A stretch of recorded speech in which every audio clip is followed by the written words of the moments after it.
아멘. 할렐루야. 네, 오늘 예배 가운데 새해를 맞기 위해서 이 저녁에 이 밤에 하나님 앞에 나오신 여러분 주님의 이름으로 축복하고 진심으로 환영합니다. 새해 정말 주님의 큰 은혜와 복이 우리 모두의 심령 속에 또 우리 가정에 우리 교회에 이 민족에 임하기를 주 이름으로 축원합니다. 네, 우리 좌우의 분들과 한번 또 이렇게 인사하시죠.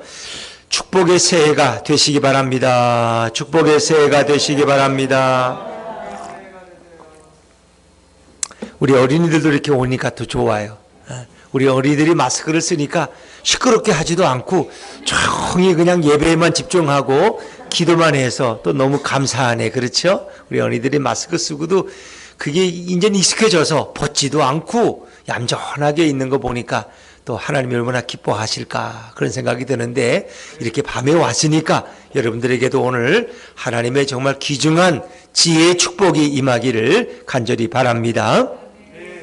누가복음 13장에 보면 어떤 사람이 자기 포도원에 무화과나무 하나를 심었습니다. 그리고 이 주인은 무화과나무가 열매 맺기를 매년 와서 확인하는데 3년째 그리했지만 열매를 맺지 못했어요.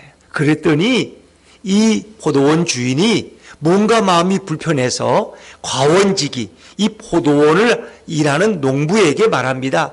저렇게 3년 동안 아무런 열매도 맺지 못하는 저 무화과 나무는 찍어버리라. 괜히 땅만 버리지 않느냐 그랬어요. 그랬더니 그 가원지기, 포도원지기 하는 말이, 주인이여 한 해만 더 참아주소서. 한 해만 더 참아주소서.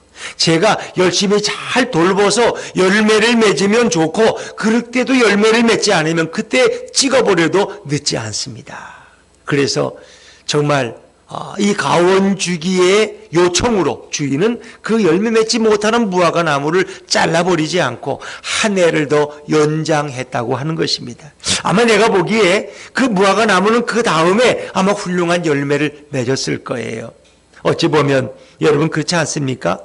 열매 맺지 못하고 아까운 땅만 축내했던 우리들을, 정말 우리들은 하나님 앞에 찍어버림을 당할 수도 있는데, 가원지기이신 우리 예수님께서 우리를 위해서 중보기도 하심으로 하나님께서는 우리를 또 새해 또 세워주시는 거예요. 그래서 새해를 우리에게 선물로 주신 것입니다. 그래서 우리가 묵은해를 보내고 새해를 맞이하는 우리의 태도는 철저하게 감사여야 합니다. 왜? 한 해를 살아온 것이 감사예요. 그렇죠? 이 모든 것이 주님의 은혜요, 주님의 돌보심이요, 주님의 축복임을 우리가 고백할 수 있기를 바랍니다. 우리가 이 코로나로 인해서 불편한 것도 많고 여러 가지 어려움도 있지만 그런 가운데서도 하나님은 우리에게 은혜를 부어주셨다는 것입니다. 여러분, 우리가 이렇게 코로나 이전에는 이렇게 예배 드릴 수 있다는 게 얼마나 감사한지 몰랐어요. 이렇게 자유롭게 예배 드리는 것이 얼마나 소중한지를 몰랐어요. 근데 코로나가 온 이후에는 우린 예배 드리는 게 너무나 귀하다는 걸 알았어요. 우리는 오늘 이렇게 밤에 예배 드리러 오면서도 여러분 좀 눈치를 좀 보고 왔어요? 그냥 자유롭게 왔어요? 눈치를 좀 보고 왔어요. 가족 눈치도 봐야 되고, 저 사람 저 어디 가는 거야 이 밤에? 그렇게 왜 요즘 우리 교인들은 모여서 왜 예배를 드려? 집에서 잠이나 자지 말이야, 이렇게 생각합시다. 그러나 우리는 하나님 앞에 예배 드리러 이렇게 눈치 보면서 이렇게 오는 거예요. 그러니까 전에는 우리가 자유롭게 예배 드릴 때 그것이 얼마나 소중한지를 몰랐어요. 근데 코로나를 통해서 이 마음껏 예배 드린다는 게 놀라운 축복이었구나 하는 것을 우리는 새삼 깨닫게 된 줄로 믿습니다. 여러분, 전에는 이렇게 마스크를 쓰고 예배 드리는 거 상상이나 했어요? 못했어요. 그때는 그저 침을 튀기면서 마음껏 찬양하고 이렇게 해도 아무 문제가 안 됐어요. 그런데 이제는 마스크를 안 쓰고 예배 드리면 큰일 난다고 생각해요. 전혀 우리는 경험하지 못했던 그런 예배를 경험하고 있다는 것입니다. 또 함께 모여 예배한다는 것이 얼마나 소중한데, 식당에 가도 4명 이상 모이지를 못해. 우리가 예배 끝나면 한 자리에 둘러앉아서 함께 차를 마시고 다과를 나누고 이러던 그 시절이 그립지 않습니까? 그것이 얼마나 귀한 소중한 교제의 기회였는가. 이제 우리는 그럴 수가 없어요. 예배 드리면 차도 하나 못 마시고 떡도 나눠 먹을 수가 없고 우리는 그냥 뿔뿔이 흩어져야 되는 이런 경험을 하고 있지 않느냐는 겁니다. 여러분, 이 모든 것이 이런 코로나를 통해서 우리가 너무나 많은 자유를 누렸구나. 우리가 너무나 많은 예배의 기쁨을 경험했구나 하는 것을 새삼 깨닫게 되는 것입니다. 여러분, 이스라엘 백성이 애굽에서 나온 가장 큰 이유가 뭐예요? 우리는 마음껏 하나님 앞에 예배드리고 싶다는 거예요. 그러니까 바로가 그래요. 꼭 너희들 나가야 되느냐 말이야. 뭐 꼭 예배드리러 그 멀리까지 가야 되느냐. 어른들만 가라. 아이들은 데려가지 말아라. 아이들을 두고 갈 수가 있나요? 왜? 이 자라나는 아이들이 하나님을 알아야지. 이 하나님의 역사가 계속 강같이 이어지는데 아이들에게 예수를 가르치지 말아라. 아이들은 예배 드리지 말아라. 어른들만 예배 드리라. 그러면 아이들 세대에는 하나님을 모르는 세대가 되는 거예요. 이게 사단의 역사예요. 그러면 애들이 뭐고 예배 가느냐. 코로나 위험한데 애들은 집에서 텔레비나 보게 하고 왜 어른들만 예배 드리라. 그거 잘못된 거예요. 또 예배 드리러 가려고 그러니까 양떼들은 데려가지 말아라. 너희만 갔다 와라. 여러분, 양떼가 없다는 건 뭐예요? 예물이 없는, 피 흘림이 없는 예배는 다 거짓된 예배예요. 그러니까 사단은 우리에게 잘못된 예배를 드리게 하는 거예요. 헌신이 없는 예배, 예물이 없는 예배, 마음 중심이 담겨있지 않은 예배를 드리게 하는 거예요. 그냥 누워있다가 일어났다가 그냥 이렇게 좀 드라마 한 편 보듯이 그냥 잠깐 왔다 갔다 하다가 또 이렇게 커피도 한잔하고, 그리고 또 우리가 벌써 예배 끝나서 목사님 축도해서 여보 빨리 와, 축도는 받아야지, 이렇게 영상으로 드리고, 이러면 정말 온전히 예배에 집중할 수 있냐는 거예요. 물론 집에서 예배를 드려도 어떤 분들은 정말 양복 입고 넥타이 메고 온 가족이 딱 앉아서 TV 앞에 앉아서 이렇게 TV를 크게 틀어놓고 예배 드리는 가정들도 있다 그럽니다. 정말 그 예배 시간만은 우리가 다른 것에 영향을 받지 않도록.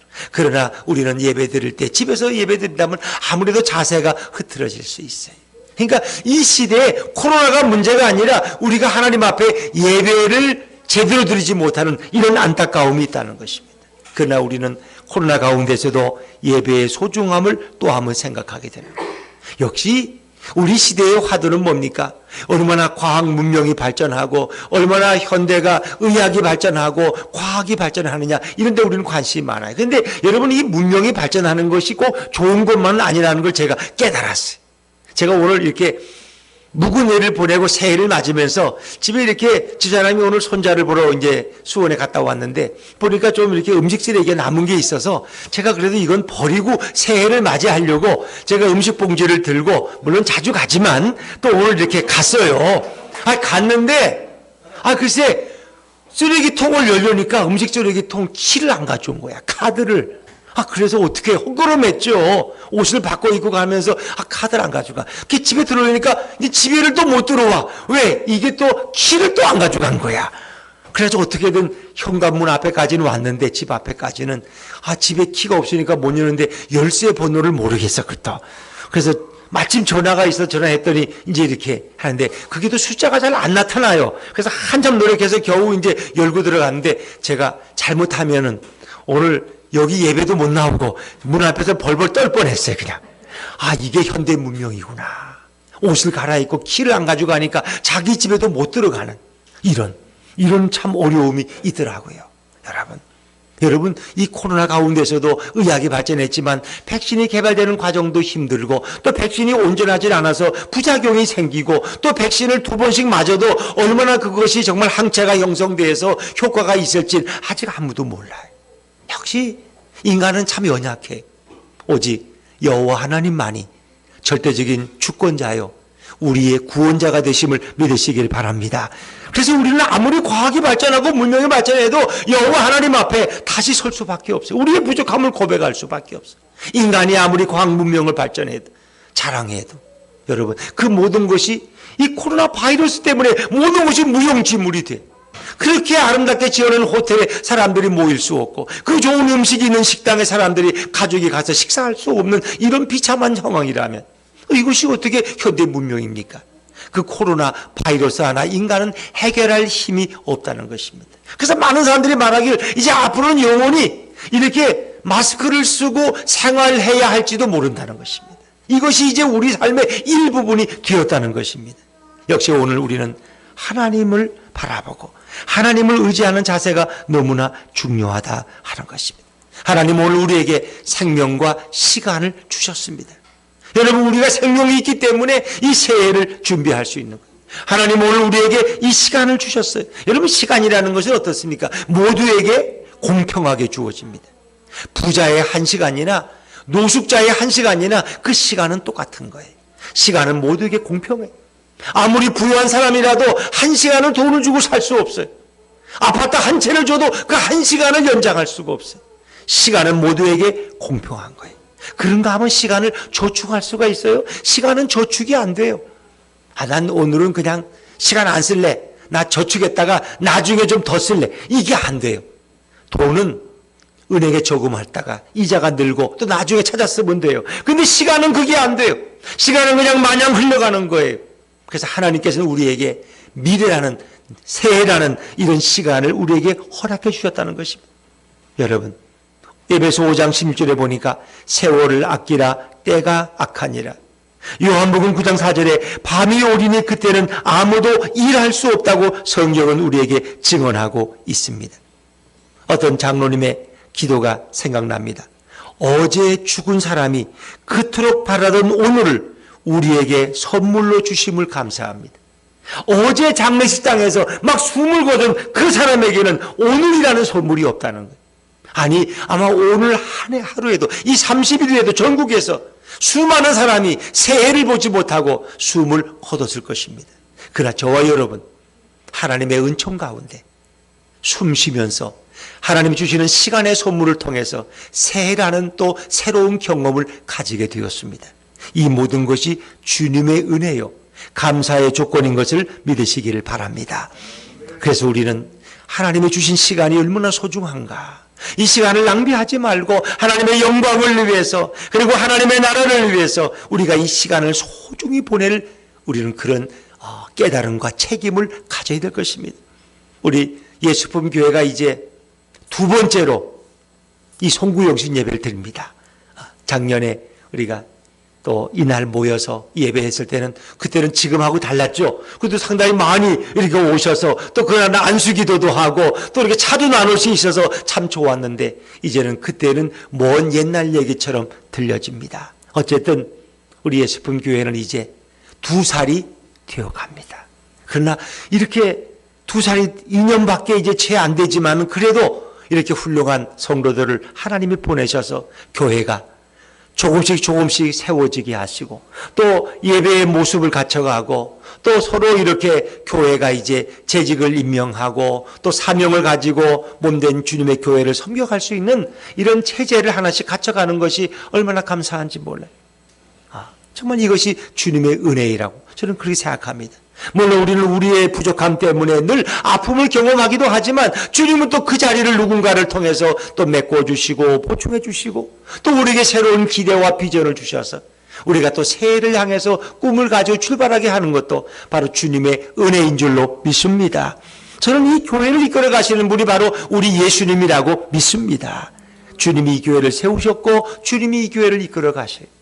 저는 이렇게 이제 오늘이 12월 30일이다 보니까 또 이제 월말이 되어서 이렇게 재정의 이런 결산을 하면서 또 한 해를 뒤돌아보면서 제가 느끼는 게 있어요. 올해는 사실 이 코로나 때문에 얼마나 어려운 한 해였어요.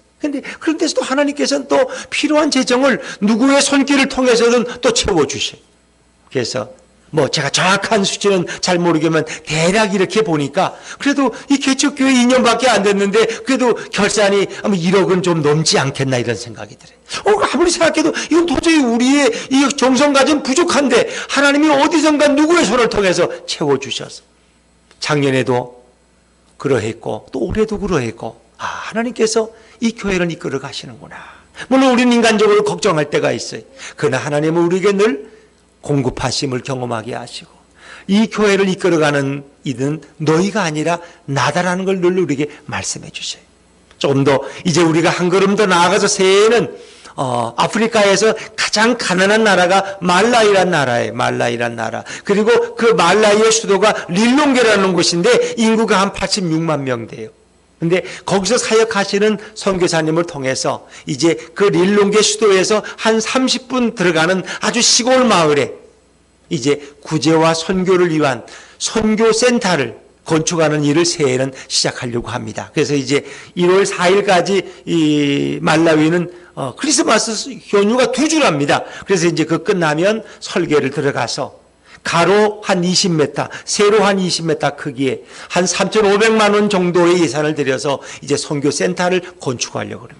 그래서 그 선교센터 안에는 도서실도, 아이들이 볼 수 있는 도서실도 만들고, 그리고 울타리로 치고 그 마당에는 또 아이들이 좋아하는 놀이 시설을 둬서 동네 아이들이 거기 구름대 같이 모여와서 책도 읽고 예수님도 배우고 또 놀이 시설도 이용할 수 있는 이제 그런 날이 곧 올 줄로 믿습니다.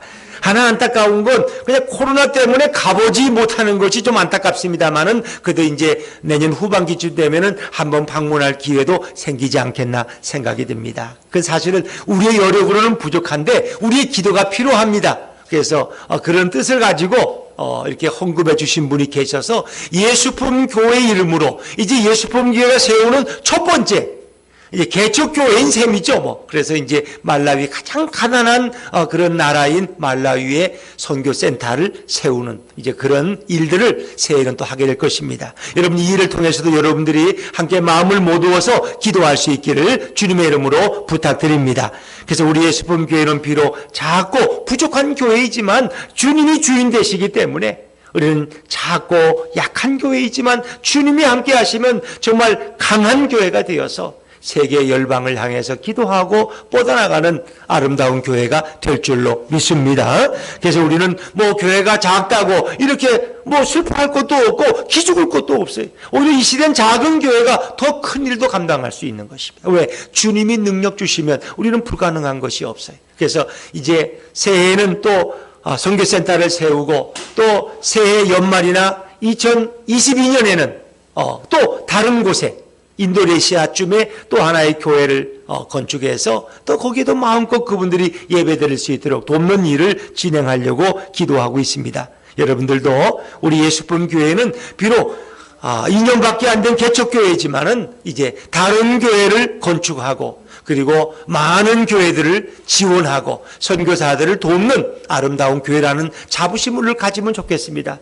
뭐 그걸 숫자적이기 중요하진 않지만 사실 저희 교회가 개척할 때는 전 예산의 30%를 선교와 구제로 사용하려고 했는데 아직 그렇게는 못했어요. 그러나 올해를 이렇게 쭉 계산해 보니까 대략 한 2천만 원 이상 그래도 왜냐하면 저희 교회는 3대 절기, 부활절, 추수감사절 그리고 성탄절 이 세 절기의 헌금은 다 외부로 돌리기 때문에 시골 교회나 또 선교사님들 그런 선교금으로 다 돌리고 또 매달 적어도 120만 원에서 한 130만 원까지가 매달 12개월 매달 정기적으로 나가기 때문에 대략 보면은 한 2천만 원 정도를 그래도 외부로 내보내는 그런 선교하는 교회라는 자부심을 여러분이 가질 수 있기를 바랍니다. 그래서 우리 교회는 비록 작지만 그래도 새벽에 기도의 불이 꺼지지 않고 기도의 소리가 중단되지 않는 교회인 것을 우리는 늘 자랑스럽게 여겨야 합니다. 여러분, 우리가 기도하는 것이 힘들고 어렵지만은 이 코로나 시대에도 깨어서 기도하는 교회가 있다는 것이 얼마나 감사한지 몰라요. 바로 그 역할을 우리 예수품 교회가 할 수 있기를 주의 이름으로 축원합니다. 자, 오늘 본문의 말씀을 간략하게 좀 설명을 해야 될 것 같아요. 여러분, 요셉은 형들에게 미움을 받고 그리고 노예가 되어서 애굽으로 끌려갔습니다. 그리고 애굽의 바로의 12대장 보디발의 가정에 노예로 들어갔다가 어떻게 됐어요? 나중에는 그 집의 총무가 되었잖아요. 그리고 나중에는 국무총리가 되었어요. 참 요셉이라는 인물은 특별한 사람입니다. 근데 요셉이 애굽 땅에서 결혼을 했어요. 제사장의 딸과 애굽의 제사장의 딸과 결혼을 해서 두 아들을 낳았는데 그 두 아들의 이름이 므낫세와 에브라임입니다. 므낫세와 에브라임. 그래서 온전한 가정을 이루고 예전에 이 고통스러웠던 것들을 이제 요셉이 잊어가기 시작합니다. 자, 그런데 사람들 어떻습니까? 막 바쁘고 힘들고 힘겹게 살 때는 예전의 그 슬픔이나 고난을 기억하지 못하지만 이제 어떤 정상의 자리에 서게 될 때, 안정된 자리에 서게 될 때 지난 일들을 뒤돌아보게 됩니다. 힘들었던 일들, 좋았던 일들을 다시 회고하게 됩니다. 근데 요셉의 인생에는 잊을 수 없는 사람들이 있어요. 여러분의 인생에도 잊을 수 없는 고마운 사람도 있지만 잊을 수 없는 좀 이렇게 이가 갈리는 그런 사람들도 있을지도 모르겠어요. 요셉도 마찬가지. 여러분, 요셉을 시기하고 질투해서 요셉을 애굽의 노예로 팔아버린 비정한 형들이 생각나지 않았겠습니까? 생각났을 거예요. 그리고 자신에게 억울한 누명을 씌웠던 포디발의 아내에 대한 미움도 있을 수 있었을 거예요. 그리고 여부를 따지지 아니하고 잘잘못을 따지지 않고 무조건 자기를 감옥에 집어넣었던 이 주인 포디발에 대한 섭섭함도 있었을 것입니다. 그런데 요셉은 그들에 대한 복수를 생각하지 않습니다. 왜? 이제는 12대장인 경호실장인 포디발보다 자기가 국무총리니까 더 높은 자리에 있어요. 그러나 요셉은 복수를 꿈꾸지 않습니다. 살생부를 만들거나 블랙리스트를 작성하지 않습니다. 그는 보복할 수 있는 힘을 가졌지만 오히려 그 아들의 이름을 므낫세라고 짓습니다. 여러분, 므낫세의 뜻이 뭔지 아십니까? 오늘 성경에 보니까 작은 1번이 있죠. 작은 1번에 밑으로 내려오면 뭐라고 적혀져 있어요? 여러분, 성경에는 없습니까? 잊어버림. 므낫세란 뜻은 잊어버리다 하는 뜻이에요. 그럼 뭘 잊어버려요? 자기에 대한 섭섭함과 원수된 사람들을 잊어버리는 거예요. 자, 여러분, 우리가 어떻게 아들을 낳는데 이름을 므낫세라고 질까? 자신을 괴롭게 했던 자들을 어떻게 잊을 수가 있을까? 어떻게 그들을 용서할 수 있을까? 그거 쉽지 않잖아요. 여러분, 그건 결코 쉬운 일이 아니에요. 우리가 일생을 살아가면서 어떤 사람들은 아무리 잊어버리려고 해도 잊혀지지 않는 사람들이 있어요. 왜? 너무나 억울한 일을 당했기 때문에.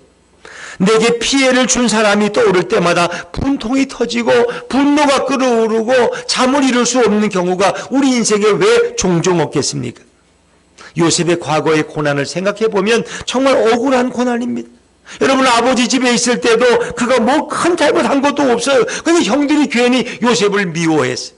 아버지가 요셉에게 색동옷을 해주었다고. 왜? 어머니가 일찍 떠나니까 엄마가 없는 자식이기 때문에 아버지가 좀 더 관심을 가졌을 뿐인데 그것이 형들의 질투의 대상이 되어서 저 꿈꾸는 놈이 오는구나, 저 놈을 구덩이에 던져서 죽여버리자고 형들은 모의를 꾸미고 결국 요셉을 죽이려고 했어요. 여러분, 그런 형들에 대한 그런 미움을 어떻게 요셉이 쉽게 용서할 수 있겠습니까? 또 보디발의 집에서도 마찬가지. 언어도 통하지 않고 이게 히브리인이기 때문에 얼마나 차별도 많이 당했겠어요. 그래서 어렵게 인정받아서 이제 총무의 자리까지 왔는데 이 주인집 아내가 자기와 동침하지 않는다고 누명을 씌워서 억울하게 감옥에 보내지를 않나. 정말 요셉의 인생의 젊은 시절을 이 억울한 한을 가지고 살아간 이 상처가 그 마음속에 왜 없었겠어요? 그런데 예수님께서, 우리 하나님께서 요셉의 마음속에 찾아오셨어요. 예, 사랑하는 요셉아, 너가 이제 그 마음의 미움을 다 던져버려라. 그 지난 날 아니지 않느냐? 너는 지금 이렇게 국무총리가 되어서 나의 사역을 감당하고 있는데 뭘 그런 것을 마음에 담고 있느냐? 더 이상 상처에 매여 살지 말라고 말씀하십니다. 어찌 보면은 그 모든 요셉이 살아온 과정에 하나님의 간섭하심이 있었음을 요셉으로 하여금 깨닫게 하십니다. 하나님은 요셉을 저 가나안 땅에서 이 애굽까지, 에집트까지 인도하기 위해서 그 많은 사람들을 악역의 배우로 사용하셨다고 말씀하셨습니다. 따지고 보면 너의 형들도 내가 그들을 도구로 사용한 거야.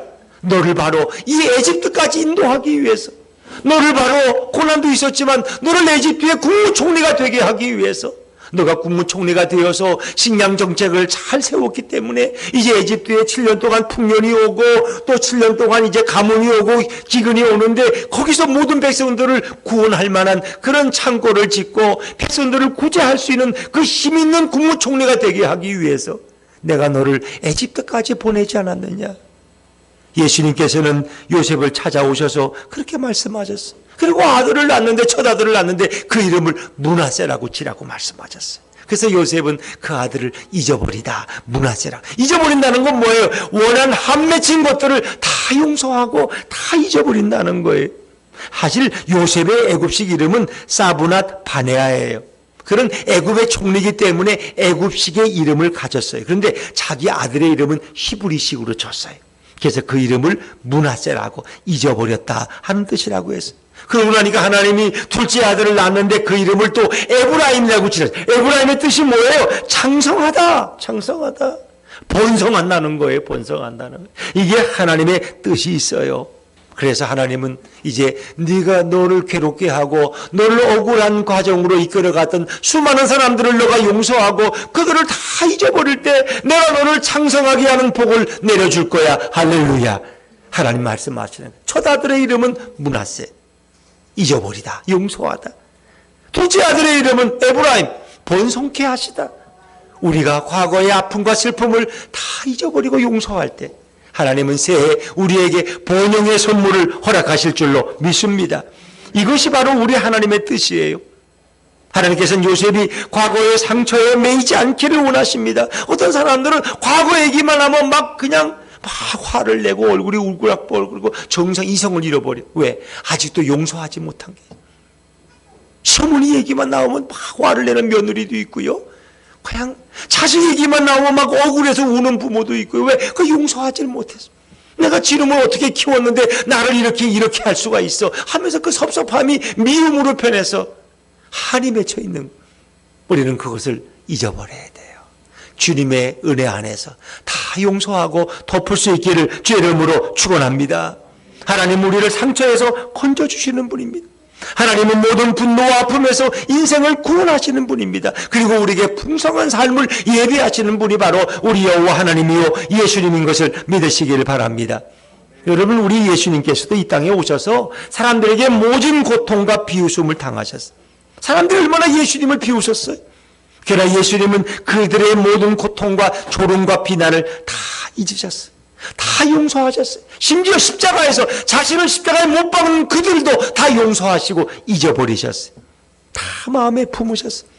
그리고 십자가에서 자신의 생명을 내어주시고 자신의 피를 우리를 위해서 흘려주심으로써 이제 모든 인류를 구원하셨고, 예수님은 인류를 부요하게 하시고 온 인류를 풍성하게 하는 복을 우리를 위해서 내려주신 줄로 믿습니다. 우리 예수님도 이 땅에 오셔서 용서할 것을 용서하시고 잊어버리는 므낫세 하셨고, 그리고 우리를 번성케 하는 에브라임의 은혜를 우리 인류에게 나눠주신 것입니다.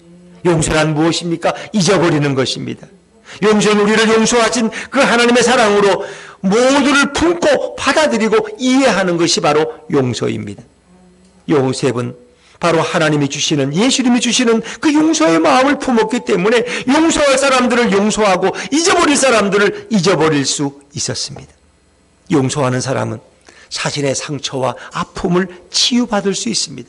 내가 누군가를 용서하면 내 상처가 치유될 줄로 믿습니다. 그러나 내가 아직도 가슴에 미움의 불을 품고 있으면 그 불 때문에 내 가슴이 타버리는 거예요. 그러니까 내가 체명을 살 수가 없어. 내가 누군가를 용서하고 그 허물을 덮어주고 잊어버릴 때 하나님은 내 상처를 치료하시고, 언제 그런 일이 있었냐는 것처럼 내 영혼의 기쁨과 내 삶의 행복을 갑절로 부어줄 줄로 믿습니다. 그래서 용서하지 못하는 사람들은 늘 불행한 삶을 살아요. 늘 마음이 불행해요. 왜 옛날 생각만 오면 견디지 못해요. 왜 내 인생은 이렇게 불행하냐고, 나는 왜 이렇게 억울하게 살아야 되냐고 늘 일을 갈아가지고요 틀리도 빨리 해놓아요. 그냥 왜? 이가 상하거든요. 이를 갈면은. 그러니까 우리는 과거의 것들을 그리스도 안에서, 그리스도가 우리를 용서하셨듯이 우리도 누군가를 용서하고 정말 평안한 영혼을 가지고 새해를 맞을 때, 새해는 여러분에게 축복의 한 해가 될 줄로 믿습니다. 용서의 사람은 치유받고 회복되어서 이제 건강하고 정말 영혼이 풍성한 소망의 삶을 살게 될 것입니다. 용서란 바로 과거를 끊어버리고 새로운 미래를 여는 인생의 전환점이 될 수 있습니다. 요셉은 우리 예수님의 뜻대로 억울한 기억들을 다 잊어버립니다. 지워버립니다. 용서합니다. 하나님이 주신 장남의 이름을 므낫세라고 하여 자신을 과거의 아픔에서 해방시킵니다. 그럴 때 우리 예수님은 너무나 기뻐하시고 요셉에게 지혜를 갑절로 더해주시는 거예요. 더 이상 요셉은 미움이나 증오의 노예가 되지 않습니다. 아주 자유롭고 행복한 인생이 되었습니다. 그래서 요셉을 만나면 그 얼굴에 늘 웃음이 있고 행복이 있으니까 바로는 요셉을 볼 때마다 의지가 되는 거예요. 저 히브리 저 청년, 우리 젊은 국무총리는 아무리 봐도 신뢰가 가는 인물이야. 늘 얼굴에 밝은 빛이 있잖아. 왜? 그런 과거의 영혼에서 자유롭게 되었기 때문에, 그의 마음에는 미움이나 증오의 빛이 없기 때문에, 그의 얼굴에는 늘 평화와 자유가 있음을 보기 때문에 많은 사람들이 요셉을 따르고 존경하게 되는 거예요. 결국 하나님은 요셉에게 둘째 아들 에브라임을 주셔서 이제 더 번성하는 복이 요셉의 가문에 임하도록 축복해 주셨어요. 그래서 나중에 야곱이 숨을 거둘 때 12아들을 불러 축복하는데 이 요셉의 가문에는 2배의 축복을 준다는 거 아세요? 그래서 에브라임과 므낫세 손자들을 다 축복하고 12지파 가운데 2지파의 복을 차지해요. 이게 참 재미있죠. 다른 지파들은 다 한 지파야. 근데 요셉 지파는 2지파야. 에브라임 지파, 므낫세 지파. 이게 뭐예요? 조카가 삼촌들과 어깨를 나란히 하는 거예요. 그리고 레위 지파가 빠지고 12지파 속에 요셉은 2지파를 차지하는 거예요. 이 엄청난 복. 하나님이 요셉의 지파를 번성케 하는 거예요.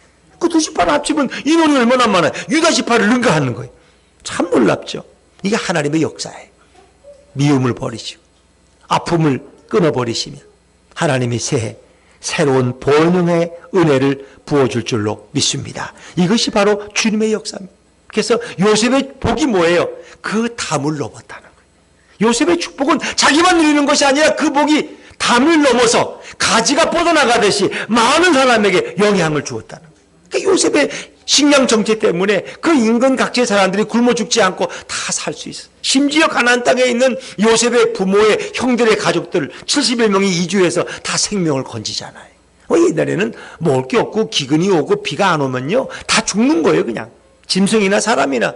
근데 요셉을 통해서 그 인근 지역 사람들이 다 생명을 보존할 수 있었어요.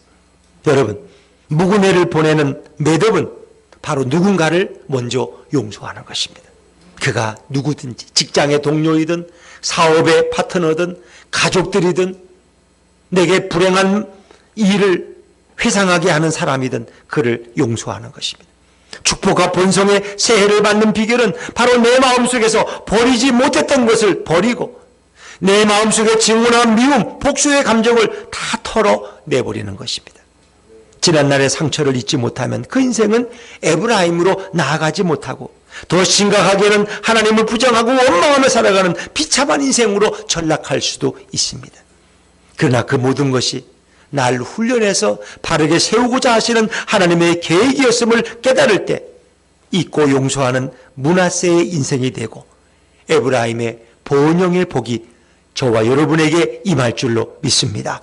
그래서 므낫세 하지 않으면 에브라임 할 수 없는 거예요. 잊고 털어버리지 않으면 더 멋진 축복과 번성을 향해 나아갈 수가 없어요. 내 마음속에 미움과 증오와 원수된 감정을 쏟아버리지 않으면 하나님은 여기에 새로운 신령한 은혜를 부어줄 수 없어요. 이 더러운 물을 비워야지 여기에 생수를 담을 수가 있어요. 그러나 이것을 쌓아놓으면 하나님이 어떤 은혜도 부어줄 수가 없어요. 비우셔야 돼. 털어버리셔야 돼. 끊어버리셔야 돼. 어떤 사람이 한밤중에 술이 권하에 취해가지고 한밤중에 배를 저었다는 거예요. 열심히 밤새도록 배를 저었어요. 물결소리가 철렁거리는데 열심히 땀 흘리며 배웠어요. 그런데 아침에 태양이 떠오르는데 보니까 아직도 그 자리야. 왜? 배가 그냥 이렇게 그 나무에다가 줄을 매놨는데 그 줄을 끊지 않고 계속 물을 줘가지고 1cm도 앞으로 못 갔어. 그렇습니다, 여러분. 정리할 걸 정리하지 않으면 하나님의 새 은혜는 임할 수가 없다는 것입니다. 어찌 보면 많은 분들이 그래요. 나는 10년 동안 헛일했어. 왜? 하나님을 등지고 열심히 하려고 사업했는데 10년 동안 한 게 아무것도 얻은 게 없어. 아무것도. 그런 거예요. 허송세월 한 거예요. 여러분, 우리 마음을 비우지 않으면 미움과 증오를 던져버리고 주님이 주시는 감사와 은혜와 말씀으로 위로로 채우지 않으면 우리는 한 걸음도 앞으로 나아갈 수 없다는 것입니다. 저는 운전하다 가끔 그런 딴 생각하다가 꼭 길을 잘못 들어가지고 한참 돌아서 이렇게 다시 와. 그 인생을 낭비하는 거예요. 그 아까운 시간을 왜 돌아다닐까? 우리가 그렇습니다. 비울 곳을 비우지 않고 집중할 것을 집중하지 않으면 우리 인생이 그렇게 됐습니다. 이사야 43장 18절에 보니까 너희는 이전 일을 기억하지 말며 옛날 일을 생각하지 말라. 보라, 내가 새 일을 행하리니 이제 곧 나타낼 것이라. 여러분들 한 분 한 분을 향한, 여러분의 가정을 향한, 예수본 교회를 향한 하나님의 놀라운 계획이 있는 줄로 믿습니다. 우리가 바라보는 새해는 물론 그렇게 밝은 것은 아닙니다. 오늘도 수많은 소상공인들, 자영업자들이 한번 서보지도 못하고 쓰러져 가고 있습니다. 얼마나 많은 젊은이들이 직장이 없어서 길거리를 헤매고 취업에 위한 원서를 수없이 서서 줄게 길을 설지라도 그들에게 직장의 취업이라는 굿뉴스는 쉽게 날아오지 않습니다. 그래서 이번에도 보니까 그 임용 고시인데 10명이 합격을 해가지고 너무 좋아가지고 10일 동안 친구들 불러서 파티 열고 여행도 갔다 오고 이제 내 한을 풀었다고 이제 결혼도 해야 되겠다고 했는데 10일 후에 전화가 왔는데 취소됐다고. 이거 얼마나 지옥 같을까? 다른 사람들을 잊어버리고 그냥 이렇게 점수를 처리해가지고 집에서 자가격리해 본 사람들을 계산하지 않았기 때문에 이 엉뚱한 사람들이 합격이 됐는데 10일 후에 그것도 취소를 시켜. 이걸로 완전히 천국과 지옥을 경험하는. 자, 어떻게 이런 일이 있을까? 내가 그 기관장이라면 그냥 욕을 먹더라도 그냥 붙여주고 싶어. 어떻게 그렇게 10일 동안 기뻐가지고 들떠던 사람들에게 어떻게 절망을 안겨줄 수 있어? 여러분 지금 보도에 안 나와서 그렇죠? 지금 젊은이들이 얼마나 많이 자살하는지 몰라요. 취업이 안 되니까. 대학을 졸업했는데 등록금 빚이 몇 천만 원이 있는데 갚을 수도 없고 이제는 월세도 낼 수가 없고 직장의 문은 열리지 않고 너무너무 힘든 거예요. 이 시대에 우리가 뭘 해야 돼요? 기도해야 돼요. 하나님께서 이 나라의 문을 열어주셔야 돼요. 그래서 젊은이들이 정말 새로운 창업의 문을 열고 일할 곳이 생겨나고 이런 사회가 돼야 돼요. 그래서 많은 소상공인 이런 분들이 이 고용주들이 좀 많이 채용하고 싶어도 너무 비싸서 못하겠대. 그냥 자기가 일하는 게 낫지 남을 사용을 못한대. 그래서 어떤 학자가 그러더라고요. 이게 최저임금을 많이 올리면 고용이 준다는 거예요. 그럼 일자리가 없어진다는 거예요. 임금이 좀 싸더라도 젊은이들에게 일자리를 줘야지 그들이 발전이 된다는 거예요. 그들이 열심히 일해서 가게가 발전하면 더 많은 월급을 받게 되고 이렇게 되는데 너무 많은 시급을 올려놓으니까 이게 주인들이 월급 주고 월세 주고 장사를 못하니까 다 문을 닫고 자기 부부가 그냥 해내고 아르바이트 다 내보내고 이러다 보니까 젊은이들은 점점 일할 곳이 없어진다는 거예요. 그럼 회사도 마찬가지. 그래서 이런 경제적인 걸 우리가 잘 모르지만은 정말 앞으로 우리 사회가 좀 이렇게 바른 좀 분석을 가지고 젊은이들에게 더 많은 일자리를 만들어야 되지 않나 저는 그런 생각을 해봅니다. 여러분 비록 우리가 바라보는 새해가 그렇게 전망이 밝지 않더라도 새해는 우리의 마음을 설레게 합니다. 왜? 우리 하나님은 불가능이 없으시기 때문에 우리는 내일을 생각하면 늘 희망으로 마음이 들뜰 수 있습니다. 왜? 하나님은 오늘도 시퍼렇게 살아서 역사하시는 전능하신 주님이시기 때문에 우리는 새해를 희망으로 시작하기를 원합니다. 새해를 믿음으로 걸어가기를 원합니다. 우리 앞에 코로나의 고난이 있다고 두려워하지 마십시오. 어둠 후에 새벽이 오는 것을 우리는 기대할 것입니다. 오늘도 많은 이들이 정동진으로 몰려가지 못해서 아마 안타까울 것입니다. 왜? 떠오르는 태양을 보고 희망을 품기 위해서입니다. 그러나 태양보다 태양을 만드신 하나님을 바라보는 그런 사람이 지혜로운 사람입니다. 여러분은 태양을 만드신 바다를 창조하신 그 하나님 앞에 나오신 여러분이 더 축복된 줄로 믿습니다. 하나님은 못하실 일이 없습니다. 하나님은 불가능이 없습니다. 예수님은 무엇이든지 다 하실 수 있는 분입니다. 오늘도 시퍼렇게 살아계신 그 예수님을 의지하시고 그 예수님을 내 인생의 주인으로 삼으시고 그와 여러분이 동행한다면 날마다 여러분의 삶에 놀라운 희망과 축복이 임할 줄로 믿습니다. 믿음으로 살아가는 사람은 세상을 탓하지 않습니다. 세상이 어두울수록 절망적일수록 우리는 더욱 믿음의 등불을 들고 그리고 하나님을 향해서 걸어나가야 됩니다. 다시 믿음의 허리띠를 질끈 매고 다시 본성케 하시는 우리 예수님의 축복을 기대하며 힘찬 발걸음을 내딛는 우리 예수품교회 모든 성도들 되시기를 주의 이름으로 축원합니다. 축원합니다. 우리 기도하기 전에 이미 새해가 한 2분 정도 지났습니다. 우리 새해를 주신 우리 하나님 앞에 영광의 박수를 올려드립니다. 할렐루야. 네, 원래 이게 설교를 듣다가 12시가 되면 저기 와서 손을 흔들어야 되는데 설교 듣다가 그냥 감동이 돼가지고 그냥 그것도 잊어버렸나 봐요. 카운트다운도 준비했는데 그것도 못하겠어요. 그렇죠? 이제 지났으니 뭐 의미가 없죠. 자, 여러분 같이 기도합시다. 하나님 감사합니다. 이렇게 우리들을 이 코로나 가운데서도 예배의 자리에 나올 수 있도록 믿음을 주시고 용기를 주셔서 감사합니다. 오늘도 가정에서 또 교회 예배당에 나와서 예배하는 우리 예수분 가족들 하나님 오늘도 축복해 주시고 새 힘을 부어주시고 새로운 비전과 꿈을 갖게 해 주시옵소서. 이제 기억해서는 안 될 것들을 다 문화세하고 잊어버리고 용서하고 우리의 마음의 영혼을 비워서 이제 에브라임을 축복하시는 대망의 새해를 창성함으로 번영함으로 걸어가는 우리 모두가 되도록 인도해 주시옵소서. 우리의 갈 길을 인도하시고 우리에게 꿈을 주시고 우리에게 비전을 주시는 주님을 찬양합니다. 우리 예수품교회 모든 성도들의 마음속에 오직 우리의 왕 되시고 우리의 주인 되시는 주님만을 의지하고 주님의 말씀에만 귀를 기울이며 그 말씀에 순종하는 아름다운 헌신의 성도들이 날마다 변해가고 또 되어져 갈 수 있도록 하나님 축복해 주시옵소서.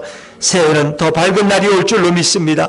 새해는 우리의 문제가 해결될 줄로 믿습니다. 새해는 이 교회가 더욱 든든히 설 수 있기를 원합니다.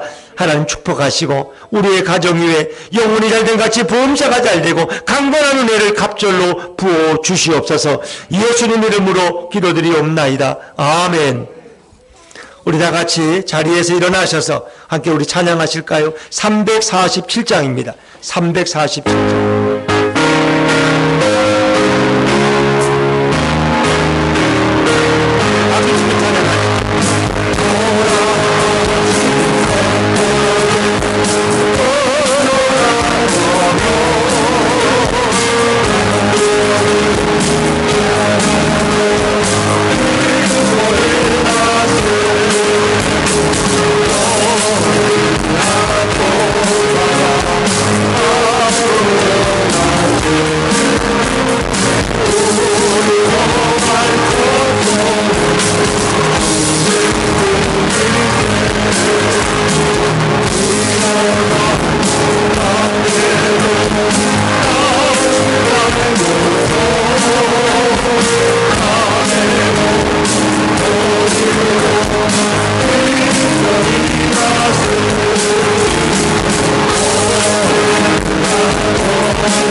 말씀을 생각하면서 함께 통성으로 기도하는 시간을 갖습니다. 하나님, 이제 낡은 생각과 묵은 죄악을 끊어버리고 영과 진리로 예배하고 섬기는 새해가 되게 하소서. 그 마음속에 미움과 증오와 복수의 감정을 다 씻어버리게 하시고 잊어버리게 하시고 오직 예수님의 주시는 축복만을 바라보게 하여 주옵소서. 예수님께로 예수님만 바라보고 전진하는 교회가 되기를 원합니다. 새해는 인류에게 하나가 종식되고 온 지구와 열방이 여호와께로 돌아가게 하여 주옵소서. 우리가 마녀의 선교세 땅 건축이 잘 진행될 수 있도록 하는 축복해 주시옵소서. 우리 가정에 주님의 평화가 임하게 하소서.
거룩하신 아버지 하나님, 감사와 영광을 올려드립니다. 우리에게 새해를 주신 주님을 찬양합니다. 새해는 주님이 기뻐하는 삶을 살아가게 하여 주시옵소서. 하나님이 허락하신 새해 예수품교회 성도들에게 놀랍고 신비한 복들이 임할 줄로 믿습니다. 먼저 우리 예수품 성도님들이 하나님을 더 사랑하기를 원합니다. 우리 하나님을 더 깊이 알게 하여 주옵소서. 날마다 힘써 여호와를 알게 하여 주옵소서. 여호와를 아는 것이 지식의 근본이라고 하여 싸우니 예수님을 뜨겁게 사랑하고 날마다 예수님과 동행하는 새해가 될 줄로 믿습니다. 우리 예수품 성도들이 예수님의 말씀에 든든히 서게 하여 주옵소서. 주의 말씀은 내 발의 등이요 빛이라고 하셨사오니 말씀 따라 살아가는 성도의 길이 되게 해 주옵소서. 말씀에 순종하는 인생 되기를 원합니다. 그래야 주님이 약속하신 들어가도 나가도 복받는 성도의 가정이 되게 해 주시옵소서. 영혼이 잘된 같이 범사가 잘되고 강건한 복을 가정마다 누리게 하여 주옵소서. 저들에게 내리는 복이 넘쳐서 그 복이 담을 넘어 이웃에게 흘러가게 하여 주옵소서. 신령한 복, 말씀의 복이 넘쳐나게 하옵소서. 환경과 육체의 복, 건강의 복도 넘쳐서 이웃에게 나누고 베풀고 공급하는 성도들이 되게 해 주시옵소서. 날마다 우리 입술에 절망 속에서도 찬양하고 가난 속에서도 감사하며 경제적 불황 속에서도 주님이 주시는 축복을 누리며 감사하는 그런 성도들 되기를 원합니다. 우리의 영혼의 기쁨이 이웃에게 전파되게 하여 주옵소서.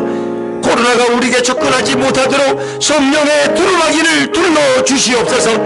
사단의 공격이 침투하지 못하도록 은혜의 파수꾼을 세워 주시옵소서. 늘 겸손함으로 주님을 노래하며 주님께 영광만을 돌리게 하시며 우리 예수님을 주인 삼고 예수님께만 충성하는 예수품 성도들 되도록 인도해 주시옵소서. 이 시간도 연약한 육체를 가지고 주님 앞에 나왔습니까?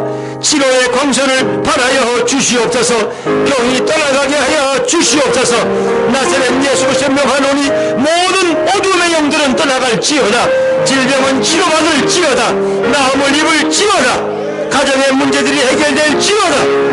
의심이 떠나고 확신 위에 든든히 세워지는 심령이 되게 해 주시옵소서. 새해에도 우리와 변함없이 동행할지는 우리 예수님만을 바라보게 하여 주시옵소서. 기도의 제목을 가지고 나왔습니다. 감사 예물을 주님 앞에 드립니다. 이 모든 예물을 기쁘게 흠양하여 주옵시고 새해 우리의 기도의 제목들이 다 응답되고 성취되는 은혜를 허락하여 주시옵소서. 이 밤에 특별히 귀한 어린 생명들이 주님 앞에 나왔습니다. 어린이들을 축복하시고 사랑하신 주님, 여기 있는 이 어린이들 한 사람 한 사람 머리 위에 안수하여 주시옵소서. 우리 예수님이 지혜가 자라고 키가 자라고 하나님과 사람 앞에 사랑스러워 갔듯이 이 어린이들이 바로 그런 복을 누리게 하여 주시옵소서. 아브라함과 다윗의 믿음을 부어주시고 솔로몬의 지혜를 더하여 주시옵소서. 저들이 이 땅의 지도자가 되게 하시고 하나님의 교회의 일꾼들이 되어지게 하시며 가정의 보배요 기쁨이요 희망이 되게 해 주시옵소서. 좋은 친구를 만나게 하시고 어린이들이 이 땅에 참으로 그루터기가 되게 하시며 믿음의 뿌리가 되도록 창조주 하나님을 바로 알게 하여 주시옵소서. 미처 구하지 못한 것도 응답해 주시며 이제 새해를 맞는 성도들 가정마다 그 사업마다 하나님 두 손 손들어 놀랍게 축복해 주시옵소서. 여호와는 내게 복을 주시고 너를 지키시기를 원하며 여호와는 그의 얼굴을 내게 비치사 은혜 베푸시기를 원하며 여호와는 그 얼굴을 내게로 향하여 두사 평강 주시기를 원하노라. 지금은 우리 주 예수 그리스도의 은혜와 하나님 아버지의 그 크신 사랑하심과 성령님의 감화 감동하시고 함께 하시는 역사가 이제 묵은 해를 예배로 보내며 대망의 새해를 첫걸음을 내딛는 우리 예수본교의 모든 성도들 위해, 이 나라 이 민족 위해, 가정에서 예배드리는 모든 성도들 위해 지금으로부터 영원토록 함께 하시기를 간절히 축원하옵나이다. 아멘.